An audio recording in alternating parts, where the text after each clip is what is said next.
Bismillahirrahmanirrahim. Assalamualaikum warahmatullahi wabarakatuh. Waalaikumsalam warahmatullahi wabarakatuh. Hamdan wa syukran lillah. Salatan wa salaman ala Rasulillah wa ala alihi sahbihi wa mawalah. Rabbi israh li sadri wa yassir li amri wahlul 'uqdatam min lisani yafqahu qawli. Puji dan syukur marilah sama-sama kita ucapkan kepada Allah Subhanahu wa taala. Selawat beriring salam. Marilah sama-sama kita sajikan ke pangkuan Nabi besar Muhammad sallallahu alaihi wasallam. Yang saya hormati guru saya, Kepala SDIT Ulumul Hakim, konsultan syariah saya, dan yang lain juga, Ustadz Alhamdi. Yang saya hormati seluruh Ustadz dan Ustazah di SDIT Ulumul Hakim yang telah hadir pada pagi yang menyenangkan ini.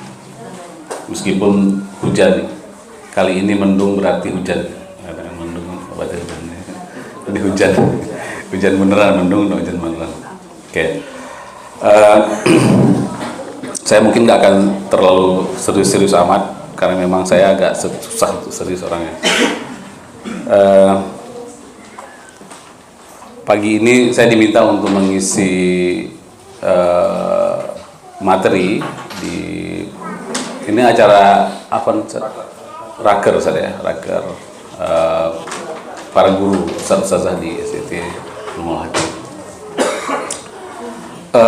Tadinya saya mau pakai peci kayak Ustaz Dinal, dari wakil Ustaz Dinal begini.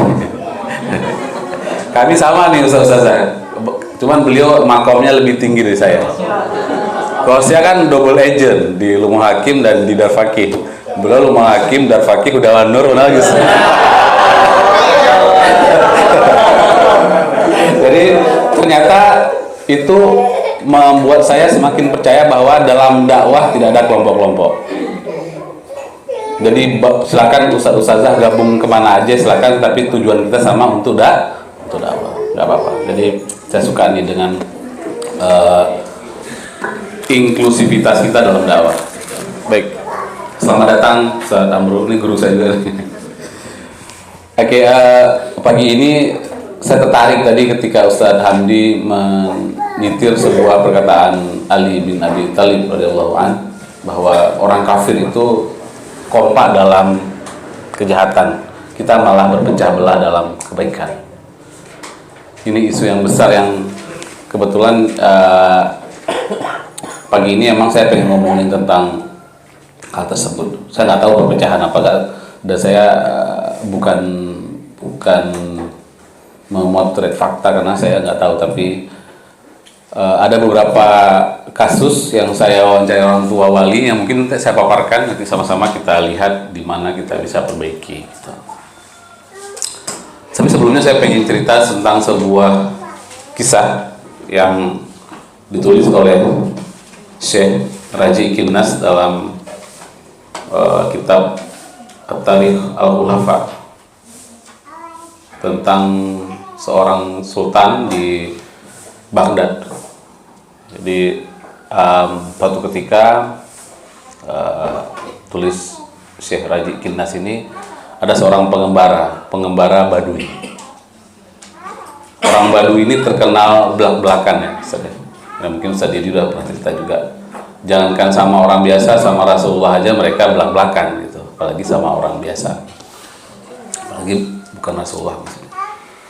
Jadi si khalifah, saya lupa khalifahnya, Khalifah Mansur, saya lupa nama khalifahnya.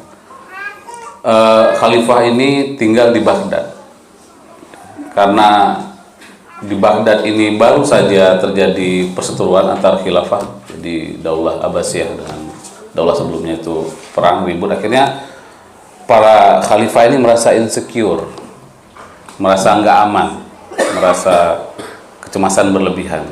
Apa yang terjadi? Mereka tinggal di tengah-tengah kota. Ya. Baghdad waktu itu adalah jangan bayangkan Baghdad seperti saat ini. Waktu itu bentengnya aja itu katanya luasnya itu bisa dilalui oleh 4 kereta kuda sekaligus. Itu bentengnya luasnya, Pak Ustaz. Luas benteng itu bisa dilewati 4 kereta kuda sekaligus. kemudian jalannya lebar, bersih gitu. Dan untuk bertemu dengan khalifah, orang harus melewati penjagaan sebanyak 20 lapis. Jadi lapis pertama prajurit, kedua prajurit. Begitu susahnya menemui sultan. Kenapa? Karena perasaan insekuritas tadi, perasaan nggak aman tadi, perasaan bahwa mereka bisa jadi korban dari persetujuan antar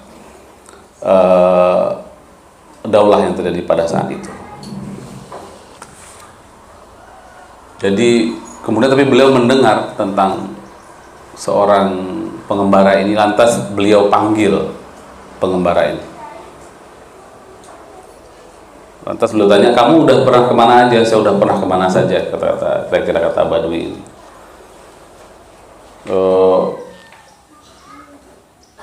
Mana kota yang paling hebat?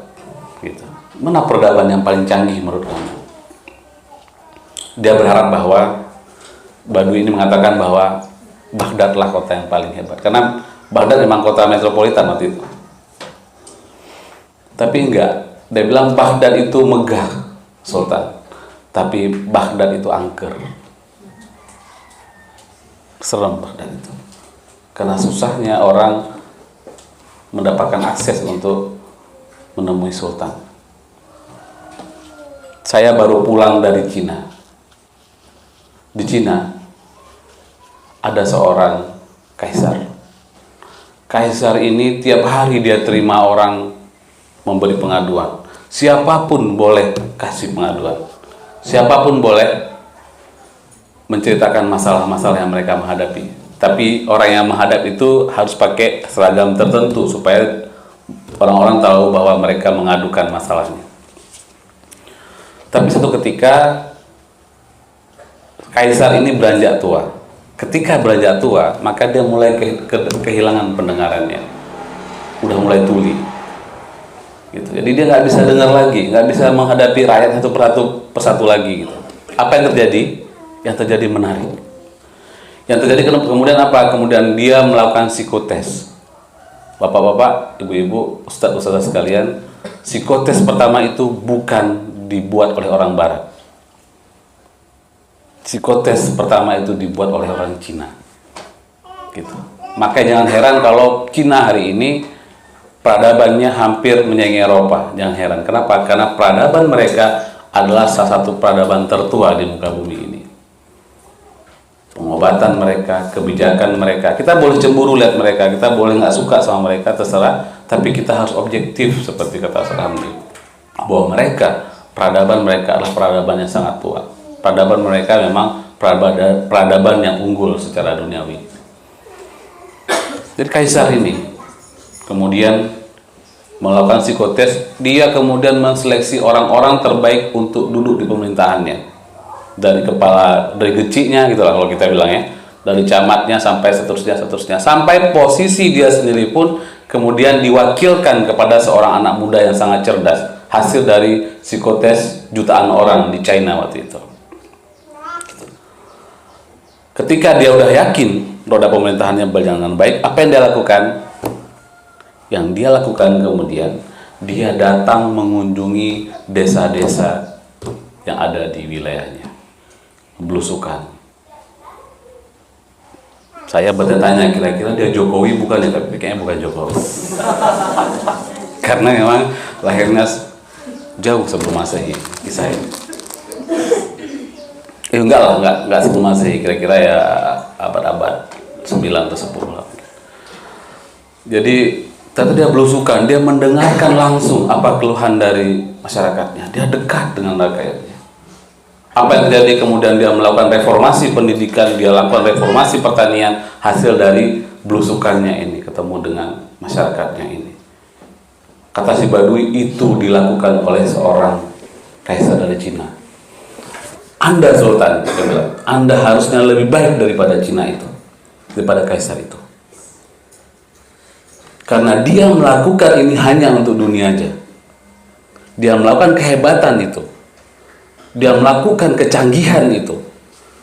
Dia serius, dia melakukan pendalaman, dia all out seperti itu untuk dunia aja, supaya rakyatnya makmur. supaya dia dikenang sebagai pemimpin yang hebat. Tapi Anda, harusnya Anda lebih baik. Kenapa? Karena Anda melakukan ini bukan cuma untuk dunia, tapi juga untuk akhirat. Masya Allah. Ustaz sekalian, saya nggak baca bukunya langsung karena saya nggak paham bahasa Arab. Saya bacanya dari tulisan Salim Afillah. Ustaz sekalian, ini yang kemudian menjadi saya suka miris kadang-kadang kalau membandingkan pendidikan kita dengan pendidikan para sekolah-sekolah Katolik. Mereka makin hari makin canggih. Mereka makin hari makin hebat. Mereka makin hari sistemnya semakin baik.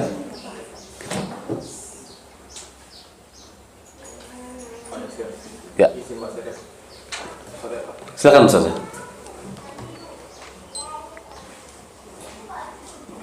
Makin kompak, organisasi mereka semakin baik, kesejahteraan mereka semakin baik. Tapi organisasi kita seringkali besar di tengah jalan, di awal jalan, tapi kemudian redup sampai kemudian nggak terdengar lagi. Itu kerap terjadi sama pendidikan kita. Kenapa? Apa masalahnya?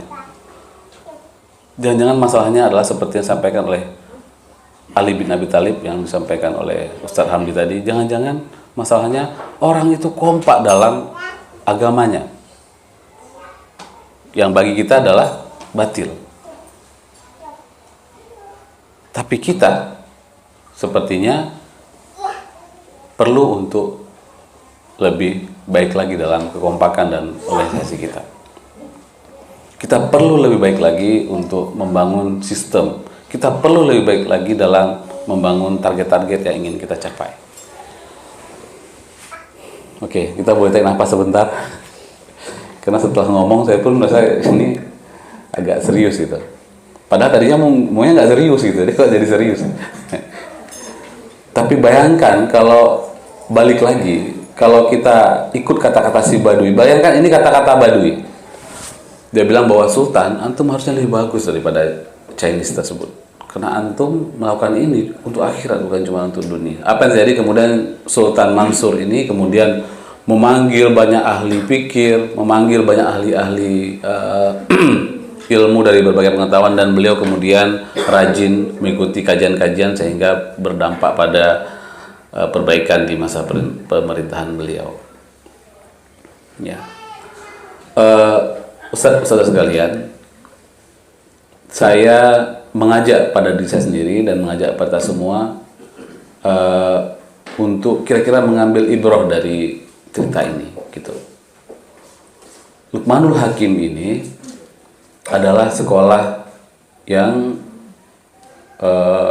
bagus. Saya nggak bilang sekolah lain nggak bagus, sekolahnya juga bagus. Dan masing-masing punya kebagusannya sendiri. Apalagi saya ini double agent, jadi saya nggak boleh bilang satu sekolah bagus. Sekolah-sekolah ini sekolah yang bagus, sekolah yang serius. Darfaqih sekolah yang serius, Hudawan Nur sekolah yang serius.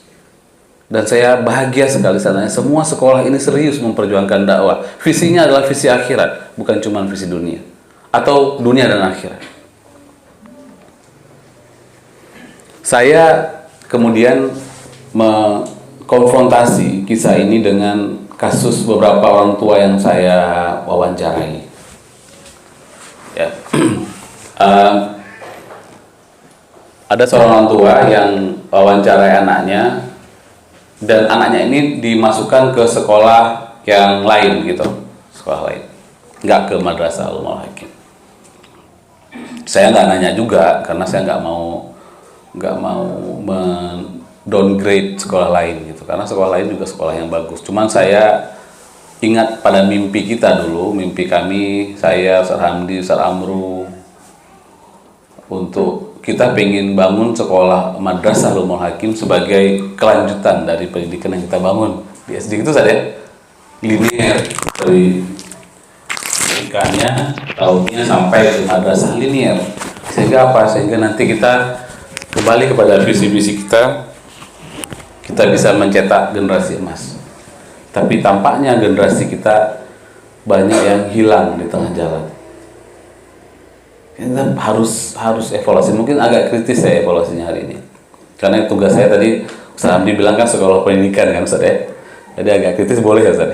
Kan psikolog pendidikan Ustaz. Apa konsultan pendidikan gitu. Jadi agak kritis.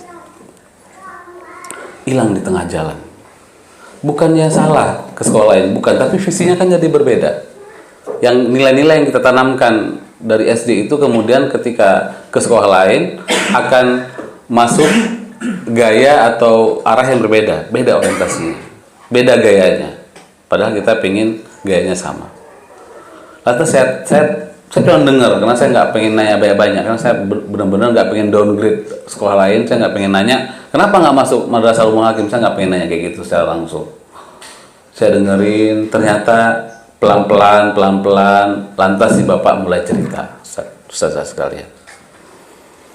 Beliau bilang, saya kurang puas dengan pendidikan di SDIT Ulumul Hakim. Kalau saya dulu puas banget gitu. Tapi saya agak kaget juga ketika dengar beliau, saya kurang puas dengan pendidikan Ulumul Hakim. Kenapa Pak kurang puas? Saya baru agak kepo. Kenapa Pak kurang puas? Beliau bilang umumnya kurang. Umumnya kurang. Karena emang kita nggak fokus sama umum, ya wajar lah. Oke lah, kita kan nggak fokus sama umum. Ngajinya juga kurang. Ini masalah, itu baru mulai masalah nih. Hafalannya juga nggak sampai 5 juz, cuma 1 juz atau 2 juz anaknya, kalau saya nggak salah. Kalau umumnya no, hafalannya juga no, ngajinya juga no, lantas apa Ustazah? Apa yang membuat kita yakin bahwa mereka juga, orang tua akan puas dengan kita? Ini kritis nih, mungkin tapi saya yakin Ustaz Hamdi tetap akan pakai saya. Lantas apa? So what gitu loh, apa? Saya masih berharap, oke, diadab. Saya dengar, ini adab, saya pengen bilang, tapi adabnya kan bagus. Tapi kemudian beliau, diadab juga enggak ternyata. Masya Allah.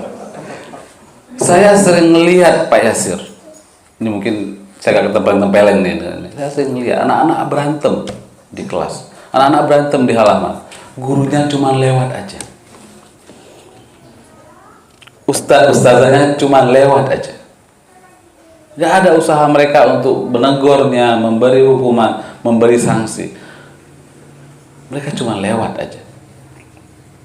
Ustazah sekalian, mungkin kita sedang sibuk sama anak-anak, Ibu. Mungkin kita sedang punya masalah ketika Ibu. Tapi kalau kita mau objektif, orang tua itu kan mengamati, ustazah sekalian. Tua mengamati. Sekali mungkin ya kebetulan. Besoknya dia jemput, dia lihat 2 kali, ya mungkin Ustaz lagi sibuk. Tapi kalau 3 kali, 4 kali, 5 kali, kemudian dia bisa mengambil suatu kesimpulan. Tampaknya ada hal yang miss. Ada yang hilang di Luqmanul Hakim. Gitu.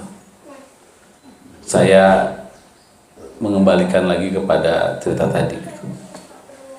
Hal tersebut nggak akan terjadi di sekolah Katolik karena SOP mereka sangat ketat. Kalau mereka menemukan kasus seperti itu pasti langsung ditindaklanjuti. Kenapa? SOP-nya jelas.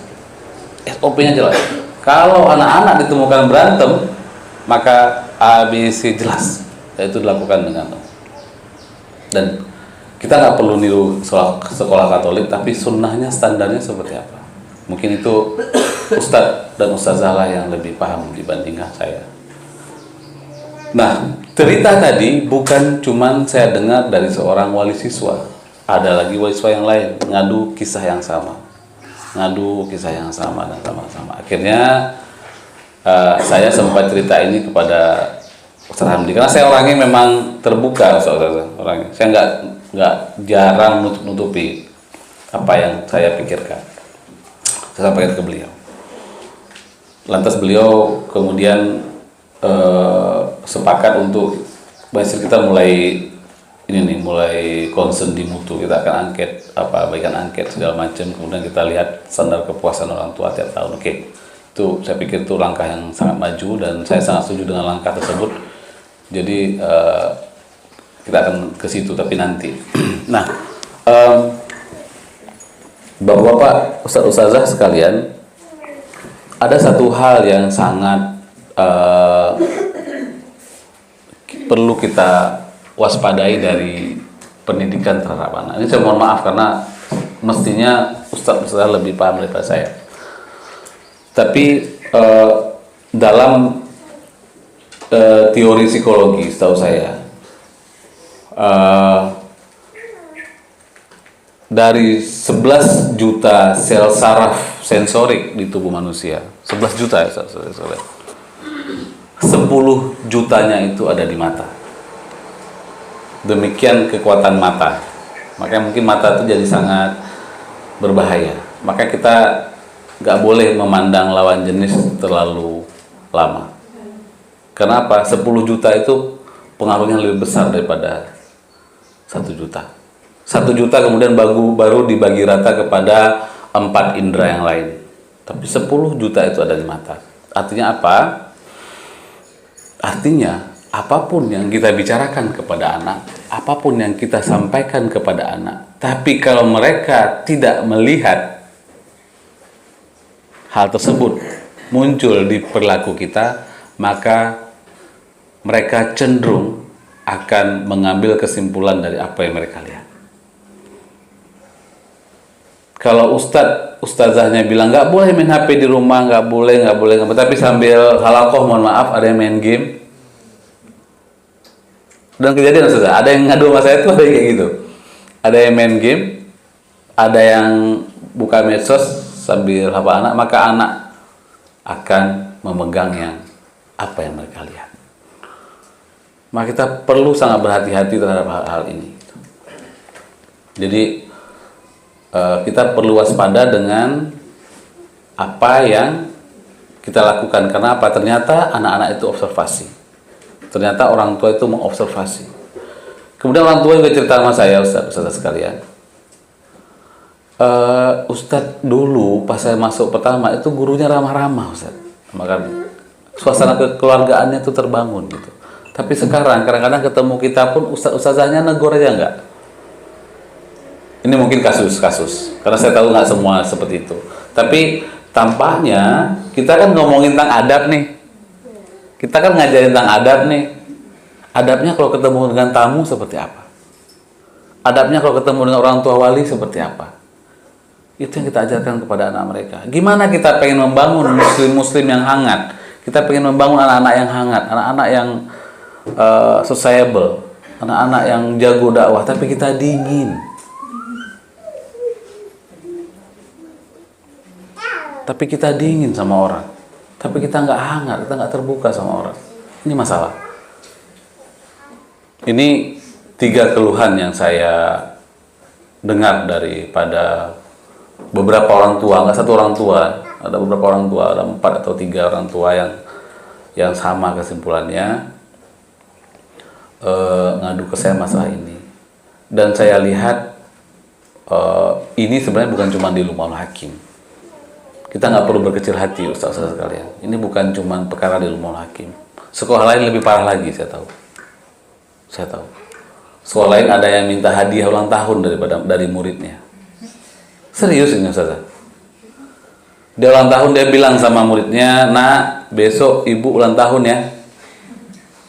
Cuman itu pesannya, tapi itu pesan itu artinya maknanya dalam berarti. Itu menyangkut ranking, menyangkut segala macam. Menyangkut rapor segala macam gitu. Sekolah kita alhamdulillah enggak. Saya lihat sekolah kita akhlaknya bagus-bagus. Cuma standar kita tampaknya lebih tinggi daripada sekolah lain. Kita high standar. Kita harus bilang bahwa kita ini high standar.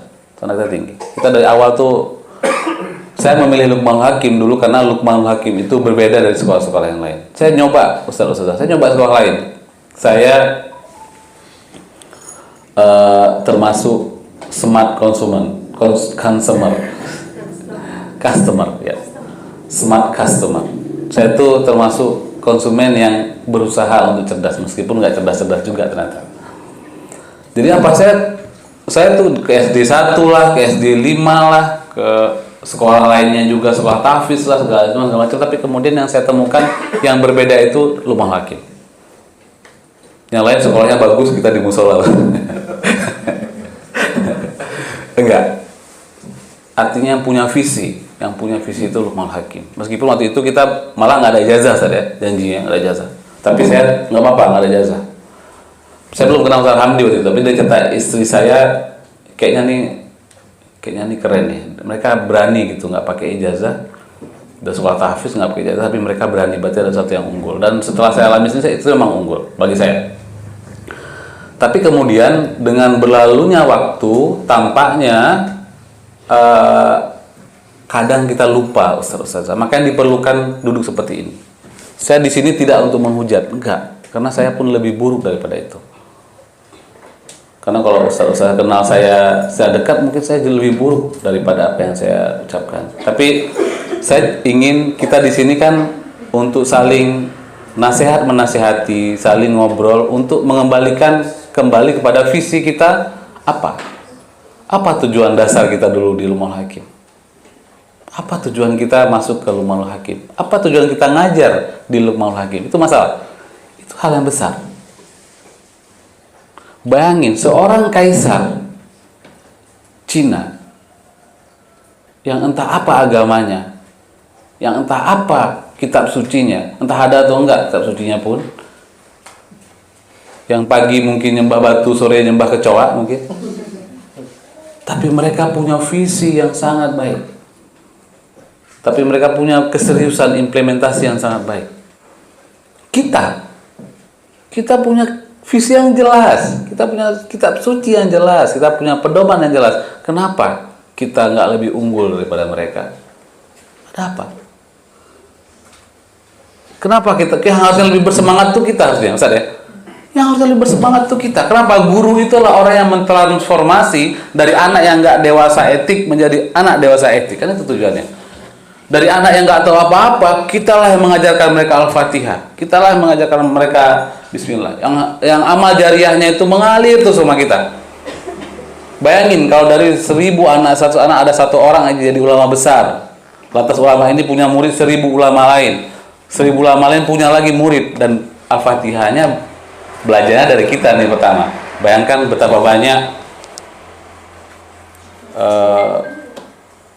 investasi yang kita punya di akhirat. Bayangkan betapa besar keberkahan yang kita peroleh. Bagaimana keberkahan yang kita peroleh untuk keluarga kita. Saya sedih, saya terharu baca tulisan Ustadz Budi Asari tentang parenting. Dia menuliskan bahwa dalam Daulah Umayyah itu ada 2 orang khalifah yang mempunyai kemiripan. Yang pertama Hisham bin Malik, yang kedua Umar bin Abdul Aziz. Apa miripnya? Miripnya mereka sama-sama meninggalkan 11 orang anak. 11 orang anak. Apa bedanya? Bedanya Hisham bin Malik mewariskan 1000 dinar kepada anak-anaknya ketika dia meninggal. Kalau saya nggak salah 1 juta dinar apa 1000 dinar, tapi atau 100.000 dinar, saya lupa. 100.000 dinar kalau saya nggak salah, kepada masing-masing anaknya. Kalau dikonversikan ke uang kita mungkin triliunan atau miliaran. Sementara Umar bin Abdul Aziz hanya mewariskan 1/2 dinar kepada anak-anaknya ketika beliau wafat. 1/2 dinar, Ustaz. Apa yang terjadi? Anak Hisham bin Malik semuanya hidup dalam kondisi kesulitan. Padahal mereka mewarisi harta yang sangat banyak. Sementara anak Umar bin Abdul Aziz semua menjadi orang-orang yang sejahtera. Semua jadi orang-orang hebat. Bahkan seorang dari mereka membekali 100.000 orang pasukan berkuda. Para pahlawan perang. Bayangin berapa tuh biayanya 100.000 orang pasukan berkuda. Kudanya ada berapa? Apa bedanya? Ini bedanya, Ustaz. Ini bedanya, Ustaz. Bedanya kata Ustadz Budi Asari ada pada keberkahan. Keberkahan. Kalau kita serius mendidik anak-anak orang di sini, kita serius membesarkan para penghafal Quran dengan setulus hati, kita serius membentuk akhlak-akhlak mereka, kita serius membentuk visi mereka, kita serius mengembalikan Islam ini pada peradaban yang maju. Bayangkan keberkahan yang diperoleh oleh anak-anak kita kelak, oleh keluarga kita. Saya pengen mengutip ayat Al-Quran, tapi saya takut salah bacaannya. Ada Saudara Naimah soalnya. Barang siapa yang bertakwa kepada Allah, Allah selesaikan urusannya. Nggak usah khawatir, nggak usah khawatir sama dunia. Karena itu urusan Allah, itu Allah selesaikan. Setengah dinar itu bukan jumlah apa-apa, Ustaz. Tapi karena ayahnya adalah orang yang mematikan lampu negara saat bahas urusan pribadi, orang yang nggak mau makan roti saat roti itu dibakar di pemanggangan dapur umum, maka anaknya Allah kasih keberkahan sebesar itu. Umar bin Abdul Aziz. Kita punya contoh ini, maka saya sebagai murid dari Rumahul Hakim mimpi sekali, punya mimpi besar. Alangkah indahnya kalau kita balik ke kita balik lagi ke visi yang disampaikan, yang dimiliki oleh Luqmanul Hakim dulu ketika saya masuk. Saya ingin guru-guru kita jadi guru-guru yang ramah, cool tapi tetap ramah.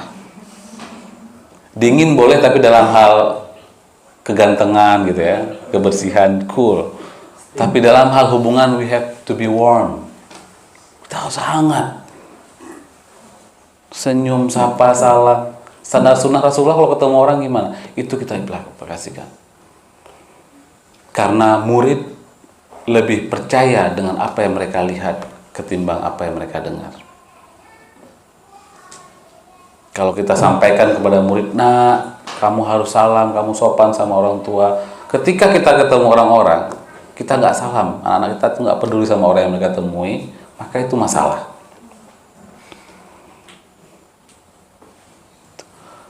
Adab anak misalnya, saya sering ketemu ustaz-ustaz sekalian. Saya pernah dengar bahkan di masjid Baitur Rahim. Ada orang tua yang bilang, ya para penghafal Quran itu harus sopan juga gitu, harus sopan. Ada anak yang hafal Quran, tapi kadang-kadang depan kita dia lewat aja, nggak ada pun dia minta permisi. Nah itu kayaknya jadi harus fokus yang serius. Menurut saya itu fokus yang, kalau kita pakai teori penelitian nih, mohon maaf ini agak psikologi sedikit. Kalau kita masuk ke metode penelitian, maka penelitian itu harus valid, alat ukur itu harus valid. Ada namanya internal validity, yang uji statistiknya ribet gitu, untuk melihat satu butir item soal itu valid apa enggak. Tapi ada namanya face validity, validitas tampang, validitas tampak, validitas yang tadi lihat. Kalau kita ngomongin anak kita beradab, itu bukan cuman khasanahnya aja yang dia tahu tentang adab, Ustaz. Tapi secara tampang, sekilas orang bisa lihat anak ini bagus adabnya. Gitu saya. Kita bilang bahwa Ustaz, kami udah mengajarkan hadis, Ustaz, kami udah mengajarkan ayat, kami mengajarkan, artinya khasanah, ujian mereka juga bagus, ujian adabnya 80 nilai, 90 nilainya. Itu internal validity, oke. Khasanah pengetahuan dia dapat, tapi itu tak muncul di perilakunya, itu masalah. Tapi ketemu orang tua kawannya, dia nggak salam. Ketemu dengan gurunya antum di luar, dia nggak peduli. Ada nggak gitu, Ustaz? Ada nggak? Pernah nggak ngerasa kayak gitu? Saya sering ngerasa kayak gitu. Tapi saya nggak apa-apa, karena itu bukan murid saya. Saya cuma kenal sekilas saja, ini anak Rumahul Hakim nih. Dia kenal saya nih, bapaknya siapa gitu. Tapi pas ketemu, dia kayak pura-pura nggak lihat. Oke, masalah bagi saya. Tapi saya mungkin nggak akan tahu rasa. Tapi saya bayangkan kalau itu kejadian sama antum. Ketemu sama-sama di Indomaret, ketemu antum, dia pura-pura nggak lihat. Padahal nggak mungkin dia nggak lihat antum. Kejadian nggak, Ustaz? Kejadian. Di mana masalahnya? Masalahnya di face validity bermasalah. Di implementasinya bermasalah. Dan itu PR. Saya nggak khawatir, Ustaz. Saya nggak khawatir dengan jumlah murid, nggak. Ada kawan saya yang datang, Bang Yasir, Rumahul Hakim nih kayak mana Bang Yasir, gini, muridnya gini. Saya nggak khawatir sama jumlah murid. 3 orang pun boleh bagi saya, asalkan operasional cukup, saya. Asalkan operasional cukup, nggak masalah, 3 orang pun boleh. Apa masalahnya? Masalah kualitas outputnya gimana? Gimana outputnya? Karena kalau teori marketingnya, karena saya tahu sebuah teori dari customer behavior. Saya mau bilang consumer behavior, tapi salah, customer behavior. Dari customer behavior, saya pernah belajar psikologi perilaku konsumen. Apa kata teorinya? Teorinya bilang bahwa seorang konsumen yang puas, dia akan ngomong ke 10 konsumen yang lain. Nggak perlu kita suruh saja. Nggak perlu kita suruh. Saya nggak repot-repot. Mas, saya nggak perlu repot-repot dengan marketing. Mutunya gimana? Kalau dia puas, Ustazah. Kalau dia senang dengan bacaan anaknya, dia puas dengan adab anaknya, dia suka sama anaknya yang sholat subuh berjamaah tiap hari tanpa perlu dibongkar-bongkar kali. Bongkar sedikit lah. Ya, bongkar-bongkar tipis lah. Nggak bongkar-bongkar kali. Maka apa jadinya? Insya Allah dia akan ngomong ke 10 konsumen yang lain. Tapi efek itu juga terjadi kalau dia nggak puas. Kebayang saya? Dia juga akan ngomong kepada 10 yang lain. Ada 3 orang wali murid aja yang kecewa dengan output kita, maka kita akan mendapat 30 bad campaigns, black campaigns daripada orang tua wali ke yang lain. Jadi apapun yang kita tampil di media nggak ngaruh lagi jadinya. Kenapa? Yang ngomong data, yang ngomong user, makanya. Jadi bagi saya, kita concern yang paling utama menurut saya adalah mutu. Kalau kita targetnya adalah, saya punya 10 menit lagi ya, karena Ustaz Habib bilang nggak usah nggak pakai pertanyaan Ustaz ya, jadi saya pakai maksimal waktunya. Kalau target kita serius anak itu bagus bacaan Qur'annya, maka PR daripada Ustaz Hamdi adalah memastikan bagaimana seluruh guru kita itu bagus bacaannya. Maka antum semua, kita semua, tuan saya, tapi saya nggak ngajar, jadi mungkin saya agak skip ya. Kita semua harus bagus juga dong bacaannya. Trainingnya harus jelas dong. Gitu. Harus bagus bacaannya. Kalau antum nggak merasa saya males, berarti perlu dipertanyakan kira-kira antum berminat nggak jadi guru. Pahit ya pertanyaannya, pahit ya. Tapi saya harus ngomong pahit. Karena kami di psikologi dijadi kayak gitu, Ustaz. Kalau kita tiba-tiba antum merasa jengah dengan ngajar, tiba-tiba antum nggak suka dengan ngajar, antum nggak suka ketemu anak-anak, antum lebih suka di administrasi, perlu dipertanyakan antum itu minatnya di ADM atau di guru. Itulah perlunya tes bakat minat dulu. Mungkin orang sepele sama psikologi, tapi saya nggak menyalahkan orang. Karena psikologi itu mungkin juga membungkus banyak hal-hal yang sifatnya bertentangan dengan Islam. Tapi ada hal yang saya pakai. Tes bakat minatnya sangat kuat. Kalau kita nggak minat di guru, kita minatnya di pengusaha, kita minatnya di tentara. Mohon maaf. Ada orang minat tentara. Ke jalan-jalan sore dia pakai topi tentara, ya kan? Pengajian dia pakai baju tentara. Memang suka tentara nih orang nih. Hobian gitu kan ya. Gibri, gila. Kalau dulu saya Gibri, gila abri. Jadi pengen gitu. Ingin jadi abri gitu. Apa Ustaz? ABCD. Ya, kata Ustaz Surya ABCD. Karena beliau ini ABCD juga. Oke. Ustaz Surya ini mantap nih. Oke, apa namanya? Kayaknya kita harus merevisi minat bakat kita kalau kita nggak suka. Tapi kalau antum udah suka, dan saya nggak ingin ada yang merevisi, karena yang udah masuk kemari adalah orang-orang terpilih, saya percaya. Antum di sini bukan kebetulan. Antum dipilih oleh Allah Subhanahu Wa Taala untuk mengajarkan anak-anak, untuk mendidik generasi-generasi Quran, generasi-generasi emas. Jadi pilihan itu bukan asal-asalan. Mohon pilihan itu dipertanggungjawabkan dengan baik. Ya, saya pikir ketika kita fokus baik lagi ke mutu, karena topik saya bicaranya memang topik tentang mutu. Saya ngomongin tentang mutu aja, nggak jauh-jauh kali. Kalau kita ngomongin tentang standar kita adalah bacaan Quran, ya kalau hafalan saya oke lah Ustaz ya. Saya oke lah kalau hafalannya kira-kira standar deviasinya 2 juz lah. Standar deviasi penyimpangannya, artinya bisa lebih 2 juz atau kurang 2 juz. Kita bikin standar deviasi lah. Jadi lebih kurang 2, artinya lebihnya 2 juz, kurangnya 2 juz. Jadi 3 sampai 7 juz lah. Kalau anak-anak kurang hafalannya cuma 3 juz lulus, itu mungkin masih bisa tolerir. Tapi kalau bacaannya berantakan, ini problem. Kalau tahsinnya bermasalah, padahal kita keunggulan kita adalah di tahsin, itu masalah. Serius, itu masalah. Itu kita harus pertanyakan lagi, siapa guru tahsin ini?